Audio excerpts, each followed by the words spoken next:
અચાનક આવો ભાવ લઈને હું પણ થોડો બેચીદા થઈ ગયો છું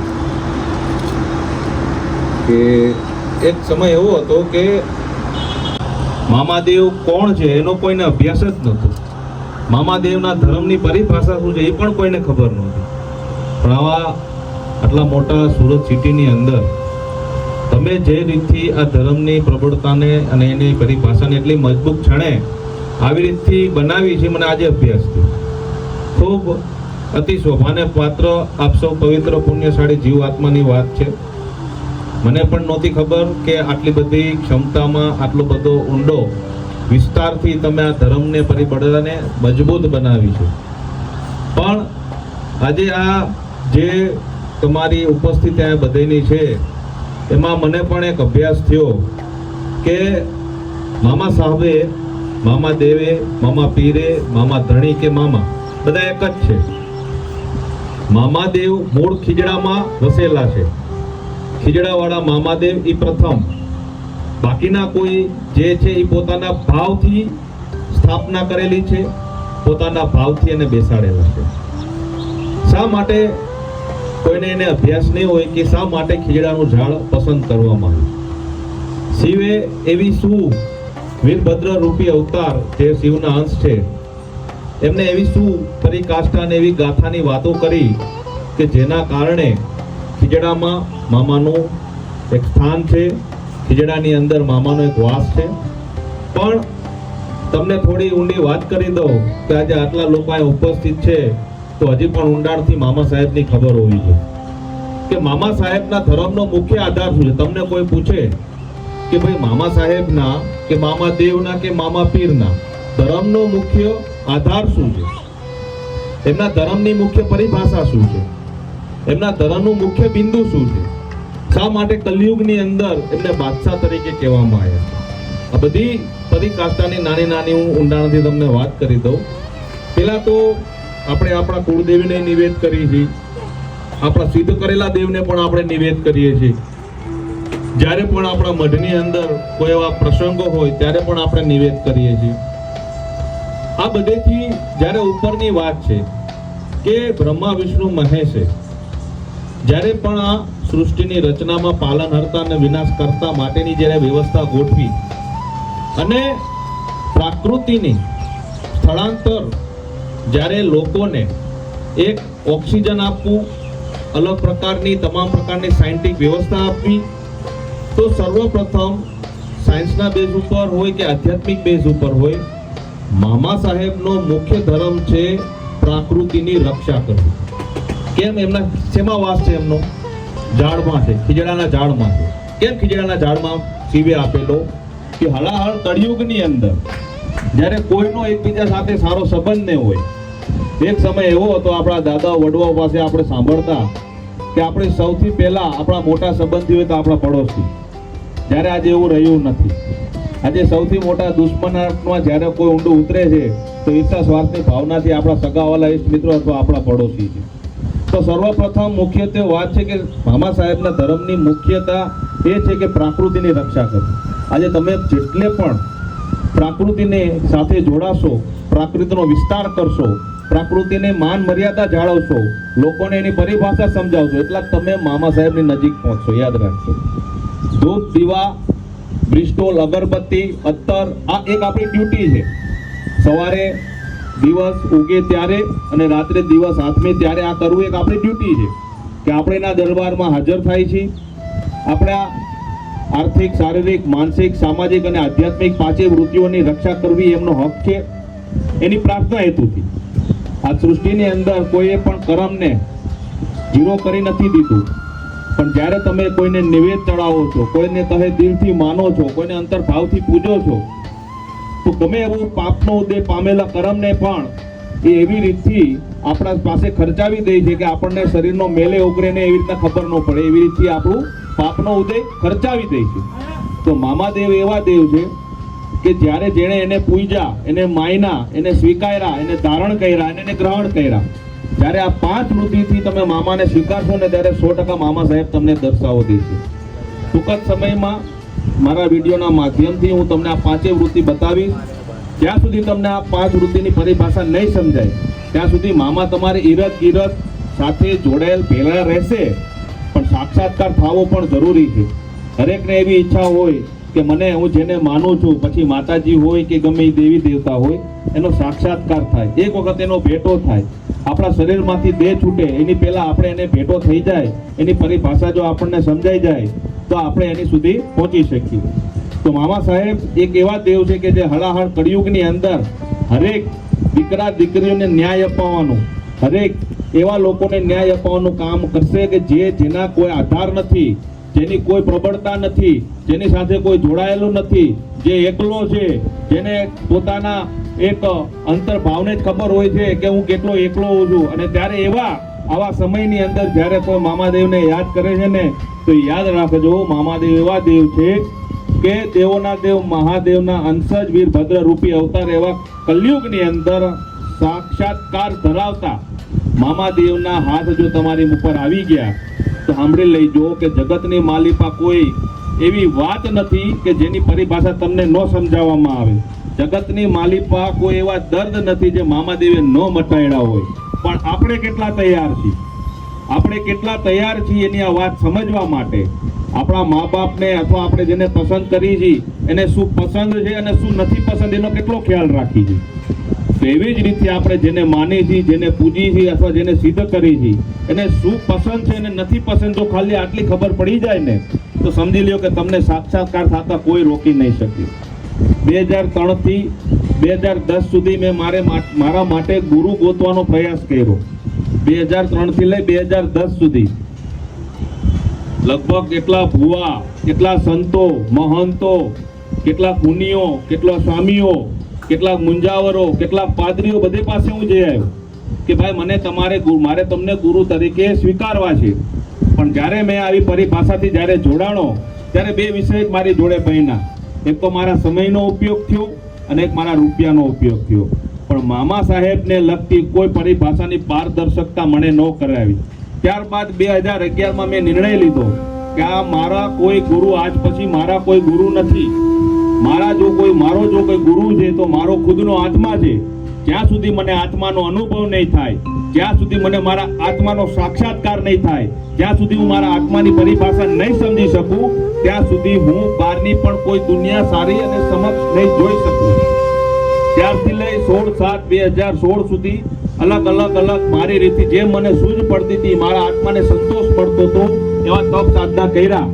16/7/2016 ના રોજ બોમ્બેની અંદર મિનારવા ટોકીઝ પાસે કુમકુમ હોટલની અંદર મામા સાહેબનો મને સાક્ષાત્કાર રાત્રે 3 વાગે.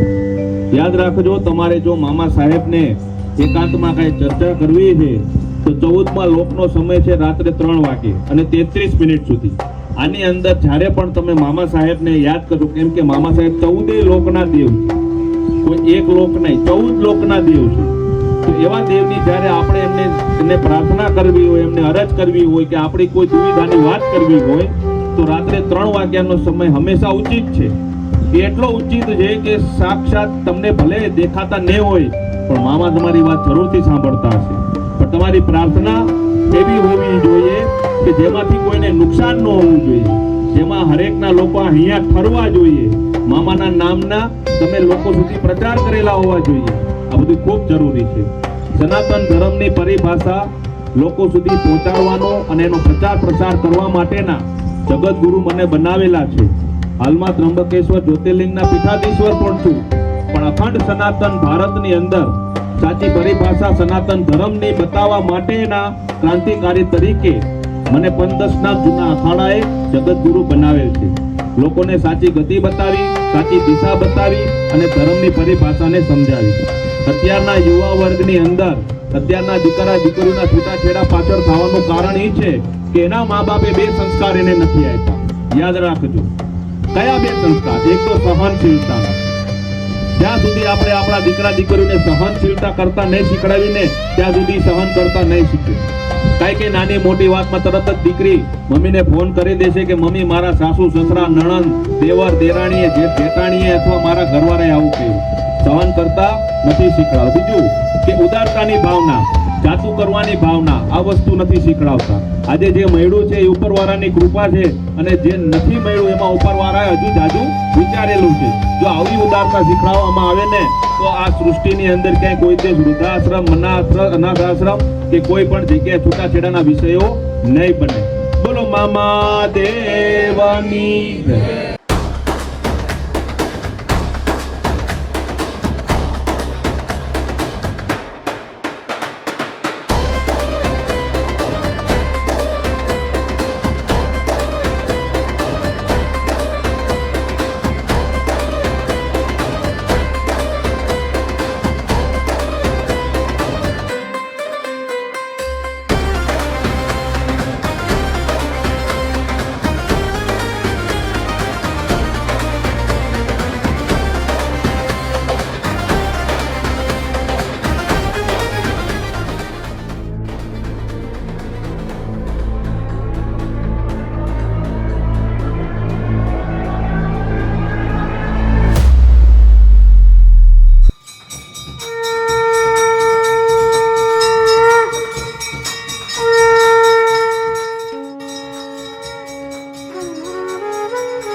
जय मम देव, जय मम देव, खिजदा वाला मम देव, भक्तों के रक्षक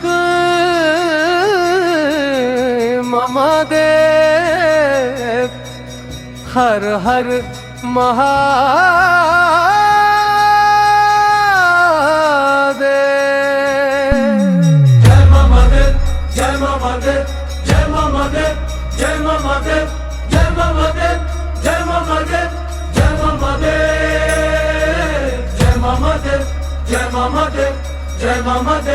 जय मम देव, जय मम देव, जय मम देव, खिजदा वाला मम देव. जय मम देव, जय मम देव, खिजदा वाला मम देव, भक्तों के रक्षक मम देव, हर हर महादेव.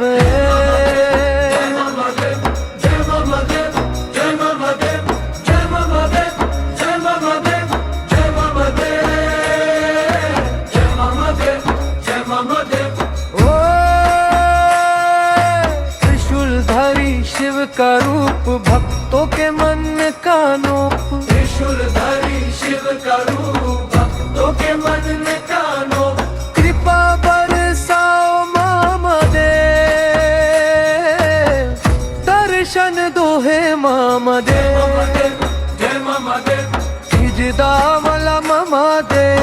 जय मामा देव, जय मामा देव, खिजदा वाला मामा देव, भक्तों के रक्षक मामा देव, हर हर महादेव देव. जय मामा देव, जय मामा देव, जय मामा देव, जय मामा देव, जय मामा देव, जय मामा देव, जय मामा देव, जय मामा देव. दर्शन दोली मामा देव, दर्शन दोली मामा देव, दर्शन दो हे मामा देव, दर्शन दो हे मामा देव, चंदली मामा देव, चंदली मामा देव, दर्शन दो हे मामा देव. जय मामा देव, खिजदा वाला मामा देव, भक्तों के रक्षक मामा देव, हर हर महादेव देव.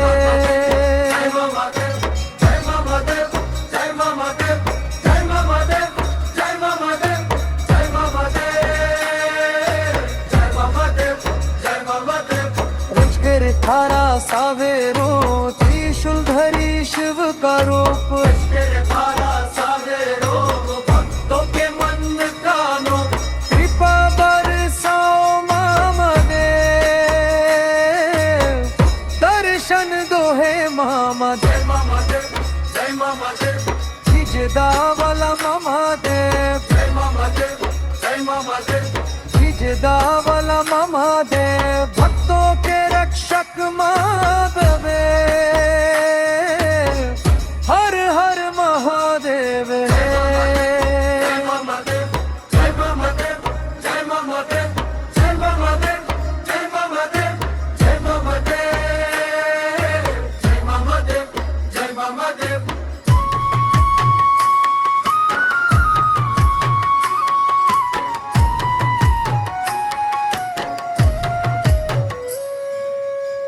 દર્શન દો હે મમ દેવ આવો હરો મમ દેવ દર્શન દો હે મમ દેવ આવો હરો મમ દેવ દર્શન દો હે મમ દેવ દર્શન દો હે મમ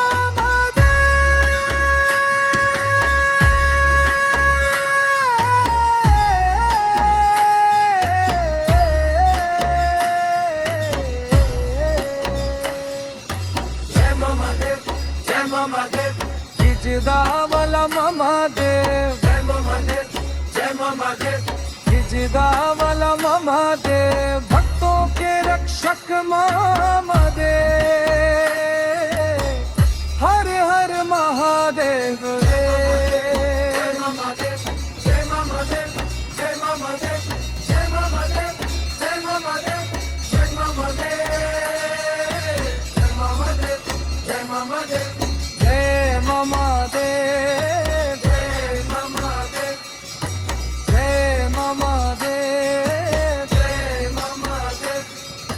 ખીજદાવાલા મમા દેવ ખીજદાવાલા મમા દેવ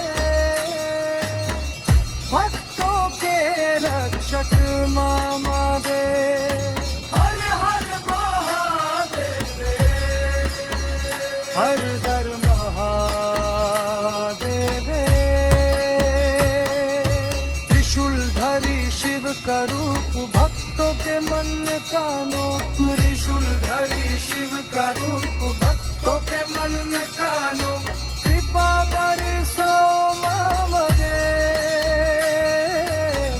दर्शन दो हे मम देव जय मम देव खीजदावाला मम देव जय मम देव जय मम देव खीजदावाला मम देव भक्तों के रक्षक मम देव हर हर महादेव